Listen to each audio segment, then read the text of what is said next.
નમસ્કાર. આ વખતે જાજેન ધ્યાન વિશે હું મારી અંતરદ્રષ્ટિ રજૂ કરીશ.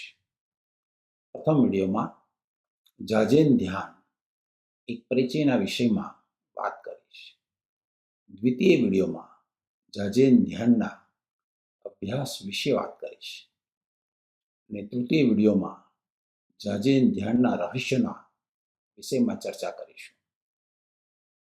આપણે બધાએ કોઈને કોઈ સમયે સાંભળ્યું છે કે વાંચ્યું છે, શાંતિથી બેસવું, કંઈ ન કરવું, વસંત આવે છે ને હળિયાળી લાવે છે.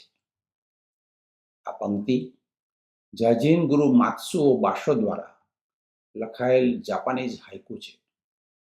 આ હાઇકુ જાજેનના પાયાની વાત વ્યક્ત કરે છે. તે 17મી સદીમાં લખવામાં આવ્યું હતું, પરંતુ જાજેનના સાર તત્વને હુબહુ રજૂ કરે છે. જાજેનનો આવિષ્કાર ચાન બૌદ્ધ ધર્મના સ્થાપક બોધિધર્મ દ્વારા ચીનમાં કરવામાં આવ્યો હતો. ઈસવીસનની 5મી સદી સુધીમાં સમગ્ર ચીનમાં બૌદ્ધ ધર્મ ફેલાઈ ગયો હતો અને સેંકડો બૌદ્ધ સાધુઓ ચીનમાં સક્રિય હતા. પરંતુ 6ઠી સદીમાં ચાન બૌદ્ધ ધર્મની સ્થાપના કરનાર તો બોધિધર્મ જ હતા અને આ ચાન બૌદ્ધ ધર્મ પાછળથી જાપાનમાં જૈન બૌદ્ધ ધર્મ તરીકે પ્રચલિત થયો હતો. બોધિધર્મની જાજેનની ગહન અંતરદ્રષ્ટિ જૈન બૌદ્ધના મૂળમાં રહી છે અને તેથી બોધિધર્મને જૈનના પ્રથમ વડા આદિ પુરુષ માનવામાં આવે છે. બોધિધર્મે જાજેનની વ્યાખ્યાયિત કરતી એક 4 પંક્તિનો ઉપદેશ રજૂ કર્યો હતો. આ પ્રખ્યાત 4 પંક્તિઓ છે: શાસ્ત્રો ઉપરાંત એક વિશેષ પ્રસારણ, શબ્દો અને અક્ષરોથી પર, બોધને સીધા મન પર લઈ આવો, તમારા મૂળ સ્વભાવને જુઓ અને બુદ્ધત્વ પ્રાપ્ત કરો. આ 4 પંક્તિઓને જાજેનનું મૂળ માનવામાં આવે છે અને બધા જૈન ગુરુઓ તેના માટે બોધિ ધર્મનો અનુગ્રહ માને છે. આ જાજેનનું સાર સૂત્ર છે: શાંતિથી બેસવું અને મનના સ્વભાવનું અવલોકન કરવું.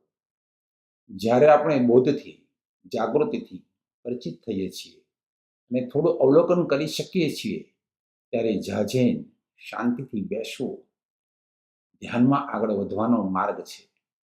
બોધ પૂર્ણતા વિના જાજેનનો આનંદ માણવો કે જાજેનની મસ્તીમાં ડૂબવું મુશ્કેલ છે. જ્યારે આપણે જાજેન વિશે વાત કરીએ છીએ ત્યારે બોધિધર્મને યાદ કરવા સ્વાભાવિક છે. બોધિધર્મ એક રાજકુમાર તરીકે જન્મ્યા હતા. વિગતે કહીએ તો તે દક્ષિણ ભારતમાં પલ્લવ સામ્રાજ્યના રાજા સિંહવર્મન બીજાના ત્રીજા પુત્ર હતા. પલ્લવ સામ્રાજ્ય હાલના તમિલનાડુ, કર્ણાટક, આંધ્રપ્રદેશ અને તેલંગાણામાં ફેલાયેલું હતું. બોધિધર્મે પલ્લવ સામ્રાજ્યના સિંહાસનનો ત્યાગ કર્યો અને ગુરુ પ્રજ્ઞાનતારાના શિષ્ય તરીકે બૌદ્ધ સાધુ થવાનું નક્કી કર્યું. બૌદ્ધ સાધુ તરીકે તેમણે ચાન બૌદ્ધ ધર્મના ઉપદેશનો ફેલાવો કરવા સમુદ્ર માર્ગે ચીનનો પ્રવાસ કર્યો. લગભગ ઈસવીસન 520માં બોધિધર્મે લિયાંગ રાજવંશના ચીની સમ્રાટ વુ સાથે હૃદયભેદક વાતચીત કરી. સમ્રાટ વુ એક શ્રદ્ધાળુ બૌદ્ધ હતા. બોધિધર્મની સમ્રાટ વુ સાથેની વાતચીત કંઈક આવી હતી. સમ્રાટે પૂછ્યું, મંદિરો બાંધવાથી અને સાધુઓને દાન આપવાથી મને શું પુણ્ય મળશે? બોધિધર્મે જવાબ આપ્યો, એમાં શું પુણ્ય? સમ્રાટે પૂછ્યું, જો આમાં કોઈ પુણ્ય નથી તો બૌદ્ધ ધર્મનો સાર શું છે? બોધિધર્મે જવાબ આપ્યો, ન તો પુણ્ય ન તો પાપ, શૂન્યતા જ પરમ છે. સમ્રાટના મનોભાવ ભંગ થઈ રહ્યા હતા. દ્વિધામાં તે સ્તબ્ધ અને મૂંઝાતા હતા. સમ્રાટે આગળ પૂછ્યું, અને મને આ કોણ કહી રહ્યું છે? બોધિધર્મે જવાબ આપ્યો, મને ખબર નથી. દેખીતી રીતે વાતચીત અવળી દિશામાં ચાલી ગઈ હતી. સમ્રાટ કોઈ ગેરસમજમાં હતા. સમ્રાટ સત્કર્મથી પુણ્ય કમાવા અને પુણ્યની કમાઈના ગણિત કરી રહ્યા હતા.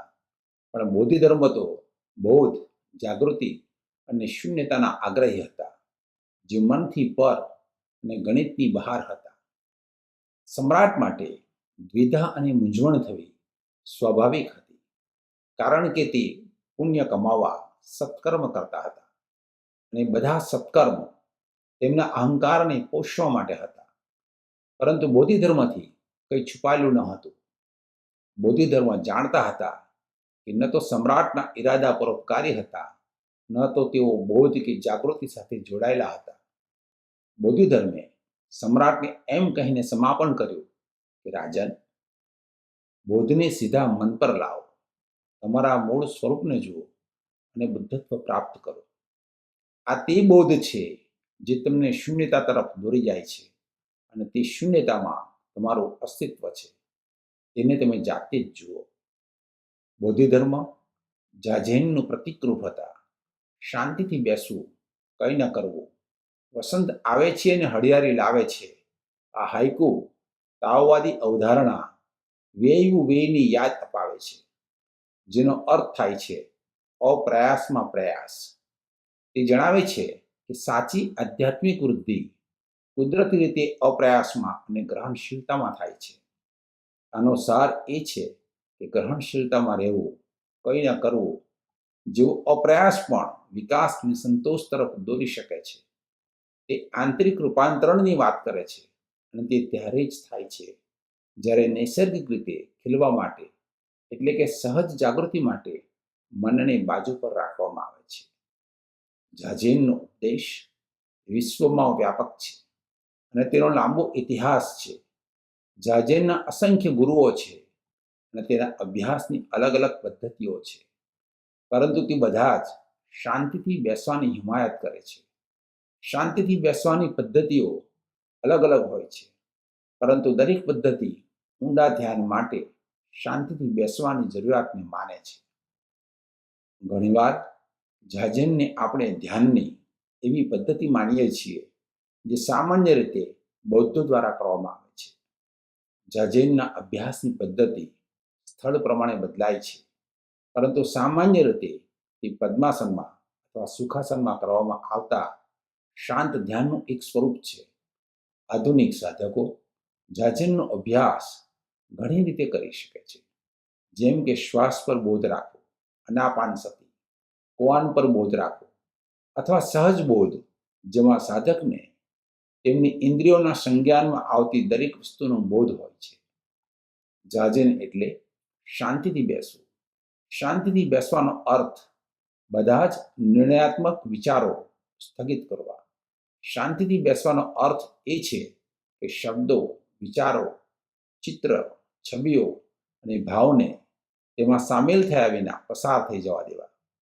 જાઝેનમાં આપણે કોઈ પણ અવધારણા, કોઈ પણ મૂર્ત વસ્તુ પર આધાર રાખતા નથી, પરંતુ શાંતિથી બેસવું જાઝેનમાં આપણે વર્તમાનમાં જીવીએ છીએ.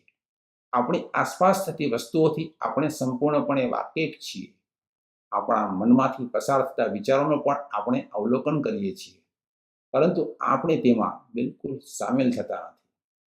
જેમ જાઝેન ગુરુ ડોઝેને કહ્યું હતું, અડીક શાંત બેસો, ના વિચાર વિશે વિચાર કરો. તમે ના વિચાર વિશે કેવી રીતે વિચારી શકો? નિર્વિચાર, નિર્વિચાર આ જાઝેનની કળા છે.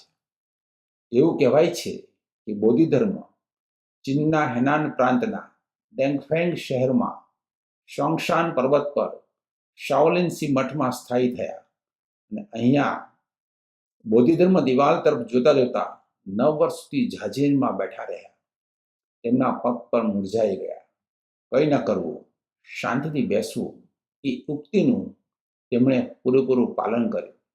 તેમના પગનું મૂરઝાઈ જવું એ સૂચવે છે કે તેમની બધી પ્રવૃત્તિઓ બંધ થઈ ગઈ, કારણ કે તેમની બધી ઈચ્છાઓ અદૃશ્ય થઈ ગઈ. તેઓ ક્યાંય જતા નહોતા. તેમણે ક્યાંય જવાની કોઈ ઈચ્છા નહોતી. કંઈ પણ પ્રાપ્ત કરવાની કોઈ આશા નહોતી. ઊંઘથી બચવા માટે તેમણે પોતાની આંખના પોપચા પણ કાપી નાખ્યા. અને દંતકથા કહે છે કે જ્યાં તેમના પોપચા પડ્યા ત્યાં પહેલીવાર ચાના છોડ ઉગી નીકળ્યા. એવું માનવામાં આવે છે કે કદાચ આ જ કારણે ઉકાળેલી ચા આપણને જાગૃત રાખે છે. બૌદ્ધ ધર્મે જાજેન કંઈ ન કરવું, શાંતિથી બેસવું ચાલુ રાખ્યું, અને જીવનનો વિરોધાભાસ એ છે કે તેમણે સૌથી મોટી વસ્તુ પ્રાપ્ત કરી જે અસંભવ લાગતી હતી. બૌદ્ધ ધર્મ માત્ર દુર્લભ આત્માઓમાંના એક નથી, પણ જાજેનના પણ એક દુર્લભ ગુરુ છે. અને તેમણે ફક્ત દિવાલ સામે બેસીને બધું જ પ્રાપ્ત કર્યું. જાજેનમાં કંઈ ન કરવું, શાંતિથી બેસવું, કોઈ વિધિ નહીં, કોઈ પ્રતિબંધ નહીં, કોઈ નિયમ નહીં, કોઈ પદ્ધતિ નહીં, કંઈ જ નહીં. તેમણે 6ઠ્ઠી સદીમાં ચાન બૌદ્ધ ધર્મને ચીનમાં રજૂ કર્યો, જે પાછળથી જાપાનમાં જૈન બૌદ્ધ ધર્મ તરીકે જાણીતો થયો. એ ચાઇનીઝ માર્શલ આર્ટની શાઓલિન સ્કૂલના સ્થાપક હતા. બૌદ્ધ ધર્મને જાજેનના પ્રથમ વડા આદિપુરુષ કુલ પિતા માનવામાં આવે છે.